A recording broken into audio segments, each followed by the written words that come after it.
Breaking news! Meron, sabihin mo meron. I will not answer, Mr. Chair, respectfully po.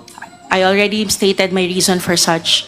So you are invoking a right. I will not answering, Mr. Chair, as I've already informed you of the reason for such. And refusal to answer is a ground for contempt. We would much prefer if you would choose to invoke your right. I stand by my answer in the previous answer that I've given to Honorable Kongkun, Mr. Chair. You refuse to answer yet you do not invoke the right.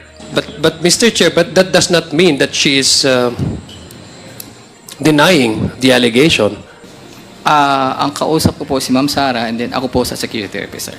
Mr. Chair, wala kami nakapili, walang mga point of order para sa amin. Please, Mr. Chair, point of order. Vice President, please wait to be recognized. Yan yung copy. Mr. Chair, why is it that the Vice President is backing? Yes, ma'am. Kasi wala kang gano'n. Pero dapat Kasi sige,